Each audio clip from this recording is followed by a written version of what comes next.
தற்போது கிடைத்துள்ள அண்மை செய்தி, செந்தில் பாலாஜி மீது இடி குற்றச்சாட்டு தெரிவித்திருக்கிறார்கள். சென்னை மாவட்ட முதன்மை அமர்வு நீதிமன்றத்தில் அமலாக்கத்துறையினர் செந்தில் பாலாஜி மீது குற்றச்சாட்டு தெரிவித்திருக்கிறார்கள்.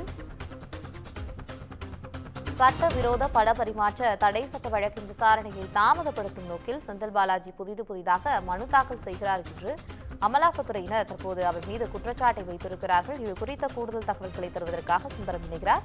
சுந்தரம், உங்களுடைய தகவல்களை பதிவு பண்ணுங்க. நிச்சயமாக போயிருக்கிறார். அதாவது சட்டவிரோத பணப்பரிமாற்ற சட்டத்திட்ட வழக்கிலிருந்து விடுவிக்க கோரி முன்னாள் அமைச்சர் செந்தில் பாலாஜி தாக்கல் செய்த மனு மீதான உத்தரவை தள்ளி வைக்க கோரி செந்தில் பாலாஜி தரப்பில் மீண்டும் புதிதாக 3 மனுக்களை சென்னை மாவட்ட முதன்மை அமர்வு நீதிமன்றத்தில் தாக்கல் செய்யப்பட்டுள்ளது. அதாவது போக்குவரத்து துறையில் வேலை வாங்கி தருவதாக கூறி மோசடி கைதாக தொடரப்பட்ட சிறப்பு நீதிமன்றத்தில் நிலுவையில் உள்ள வழக்கின் விசாரணை முடியும் வரை அமலாக்கத்துறை வழக்கின் விசாரணையை தள்ளி வைக்கக்கூடிய மனுவை தள்ளுபடி செய்த உத்தரவை எதிர்த்து மேல்முறையீட்டு வழக்கு விசாரணை சென்னை உயர்நீதிமன்றத்தில் நிலுவையில் உள்ளதாகவும், வங்கி ஆவணங்களை கோரி தாக்கல் செய்த மனுக்களை தள்ளுபடி செய்வது தொடர்பாக சென்னை உயர்நீதிமன்றத்தில் மேல்முறையீட்டு செய்ய உள்ளதாகவும், அமலாக்கத்துறை வழக்கில் இருந்து உதவிக்கக்கூடிய மனுவின் தீர்ப்பினை தள்ளி வைக்க வேண்டும் என அந்த மனுவில் கோரப்பட்டுள்ளது.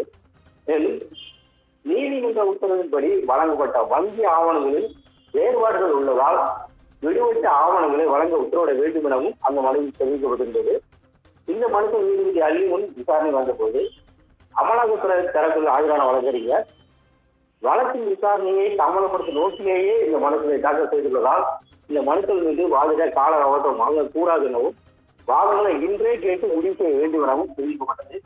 இதையடுத்து நீதிபதி அள்ளி தெரிவிக்கும் போது செந்தில் பாலாஜி தரப்பு வாதத்திற்காக விசாரணையை ஜூலை 3ஆம் தேதிக்கு தள்ளி வைத்து வைத்தார்.